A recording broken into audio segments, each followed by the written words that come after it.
بسم اللہ الرحمن الرحیم۔ عزیزان محترم، ماہ رجب کے ایک اور مبارک دن میں سے ایک اور مبارک شب کہ جہاں امام حسین علیہ السلام کے گھر کے اندر ایک ایسا چراغ روشن ہو رہا ہے جو تا قیامت تک بشریت کو خدا سے رابطہ سکھانے آ رہا ہے۔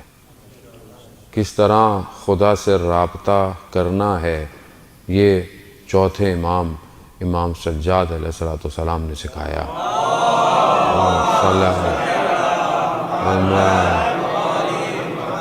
ہر امام نے اپنے دور میں اپنے دور کی مشکلات سختیوں کو مد نظر رکھتے ہوئے انسانیت کی تربیت کی ہے اور اس کے اقدامات کیے ہیں۔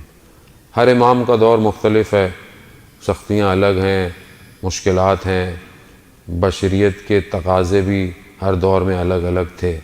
اسی طرح امام کے دور میں بھی بہت سختیاں تھیں کہ جہاں اہل بیت کا نام نہیں لیا جا سکتا تھا، اور کربلا کے بعد کے واقعات آپ کے پیش نظر ضرور ہیں۔ اس دور کے اندر امام نے اہل بیت کے نام کو روشن کیا اور دعاؤں کے ذریعے سے ہر موضوع کو اپنے ماننے والوں تک پہنچایا۔ اس لیے آپ دیکھیں کہ ہمارے پاس جو دعاؤں کا خزانہ ہے وہ ساری اور میکسیمم دعائیں جو ہیں وہ امام سجاد علیہ السلام سے ہیں۔ اسی سے بہرحال جتنا ہو سکے گا اسی ذیل میں ہم کوئی گفتگو جتنی توفیق ہوگی ہم کریں گے۔ بہرحال لے کے ان ایام کے پروگرام میں ظاہراً بند حقیر کا آخری پروگرام ہے۔ خدا نے بہرحال توفیق دی اور اللہ کرے کہ ہم نے اس توفیق کا صحیح فائدہ اٹھایا ہو تاکہ خدا ہماری توفیقات میں اضافہ کرتا رہے۔ نعمت کا شکر جو ہے وہ نعمتوں میں اضافہ کرتا ہے، تو اگر ہم شکر کرتے رہیں گے تو پروردگار نعمت بڑھاتا رہے گا۔ خوب ماہ رجب گزر گیا اور ماہ شعبان اور پھر ماہ رمضان پیشہ پیش آپ کی خدمت میں حاضر ہے۔ ماہ شعبان رسول خدا کا مہینہ ہے، پہلے بھی میں نے آپ کی خدمت میں عرض کیا۔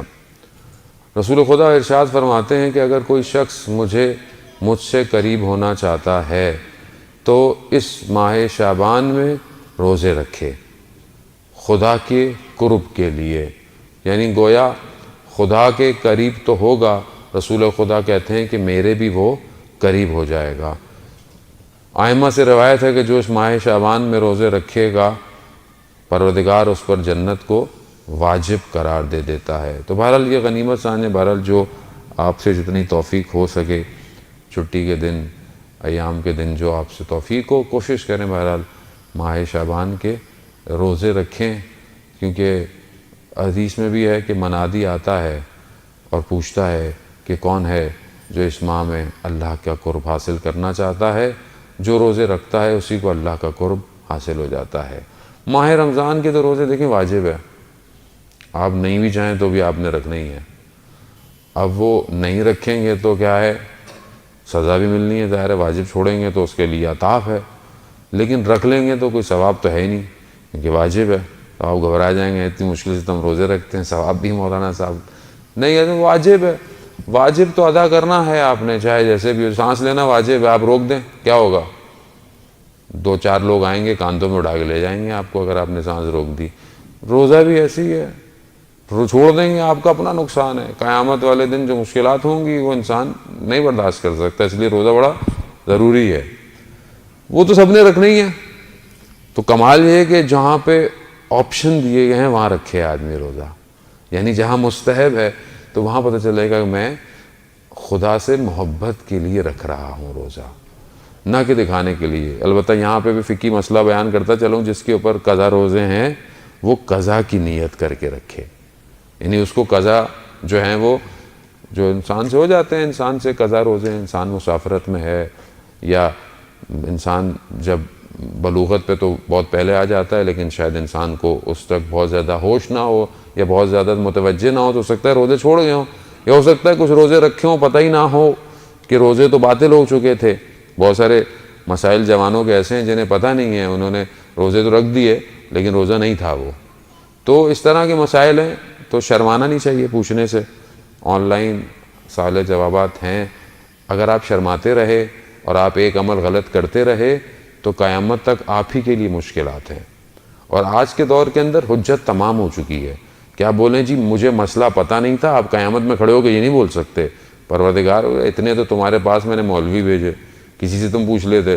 دوسرا آن لائن اتنے اویلیبل تھے, ان سے پوچھ لیتے. کچھ نہیں تو کتابیں آن لائن موجود تھیں, ان سے.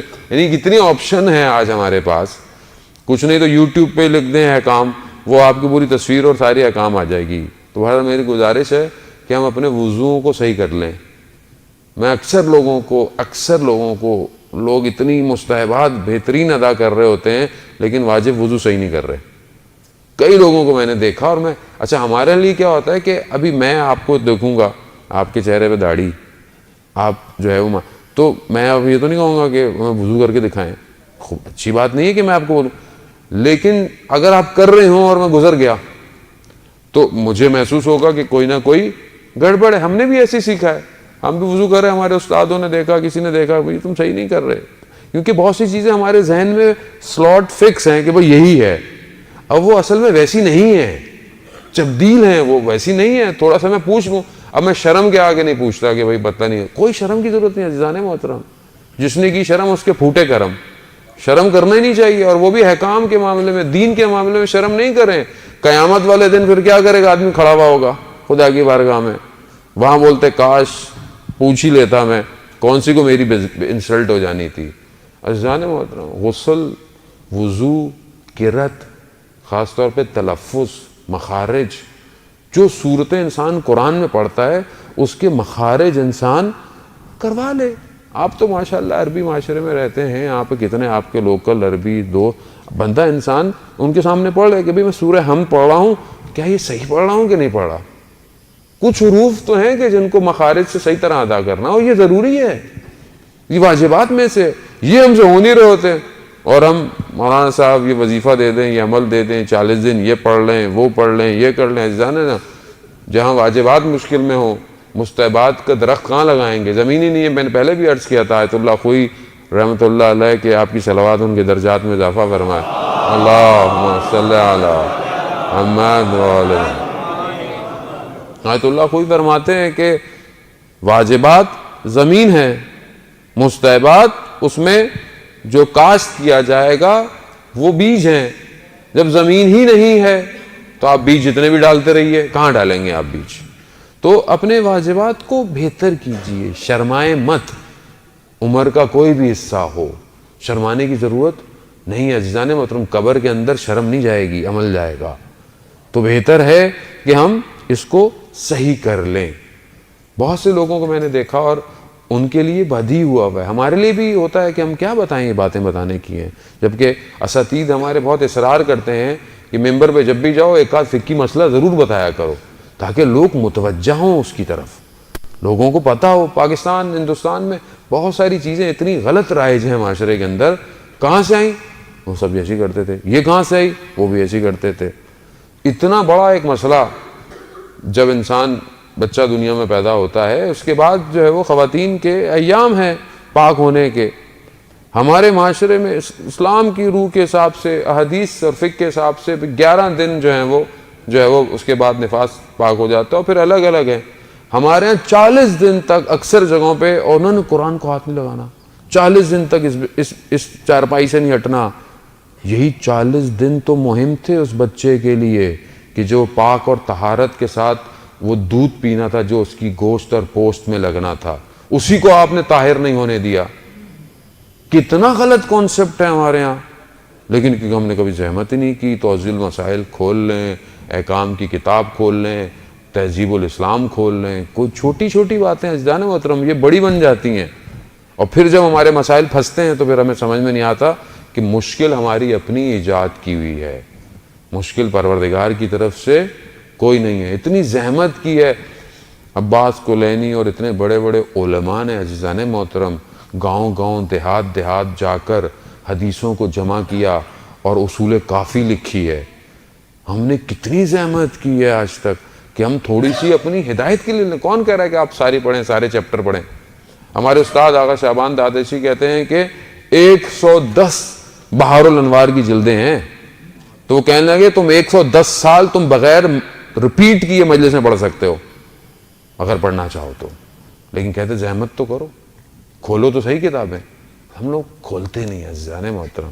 تو بہرحال اسی ایک کتاب کے لیے آج آپ کی خدمت میں حاضر ہوا ہوں کہ کوشش کریں صحیفہ سجادیہ کو کھولیں, کچھ کھولیں. امام نے بہت اس مشکل حالات میں تربیت بشریت کے لیے ایک ایسا صحیفہ دیا ہے ہمیں کہ اس کے اندر زندگی کے سارے مسائل بیان ہیں.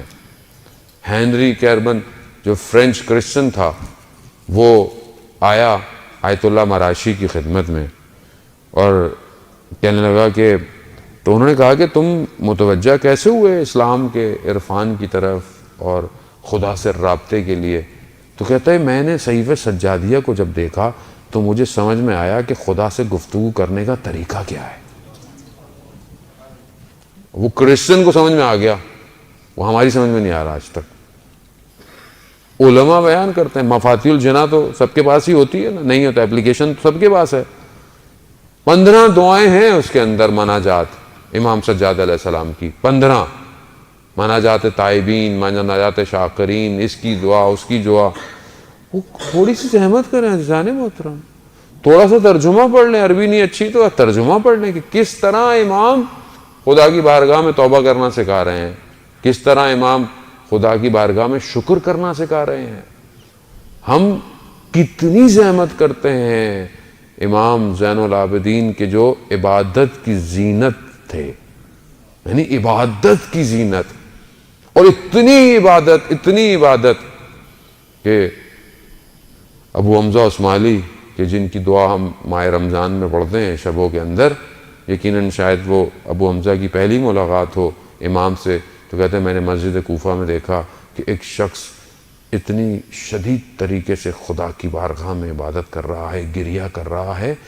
میں نے کہا یہ کون ہے جوان؟ تو جیسی مسجد کوفہ سے باہر نکلے تو میں نے غلام سے پوچھا یہ کون ہے؟ کہا تم نہیں جانتے, حسین ابن علی ابن الحسین ہے, امام حسین کا بیٹا ہے.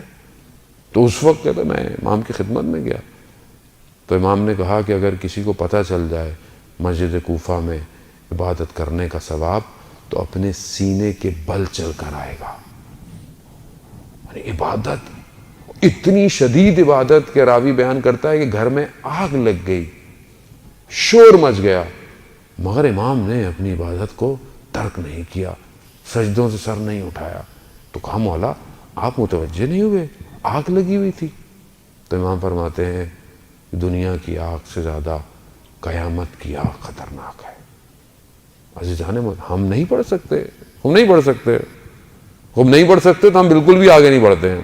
تو یہ تو نہیں کہا کہ یہی نہیں پڑھ سکتے تو کم از کم اول وقت میں تو نماز پڑھ سکتے ہیں. کم از کم انسان اول وقت میں تو پڑھ سکتا ہے. اگر ویسی نماز نہیں پڑھ سکتا, امام عبادت کر رہے تھے, امام کی آواز سرک گئی. راوی نے کہا بعد میں کہ مولا آپ نے دھیان نہیں دیا, آپ کی آواز ہٹ گئی تھی. تو امام فرماتے ہیں مگر تم نہیں جانتے کہ میں کس کے مقابل کھڑا ہوا تھا, اور ابھی میں یوں کر رہا ہوتا ہوں. مکروہات ہیں اور راضی نہیں ہیں. آپ اپنے کمپنی کے سی او کے سامنے کیسے کھڑے ہوتے ہیں؟ ٹائی بالکل سیدھی کر کے, سلوٹے نہ آئیں, ہاتھ میں فائل بالکل صحیح ہو, بالکل سیدھے آپ بیٹھے ہوئے ہوتے ہیں. کون ہے کمپنی کا سی او؟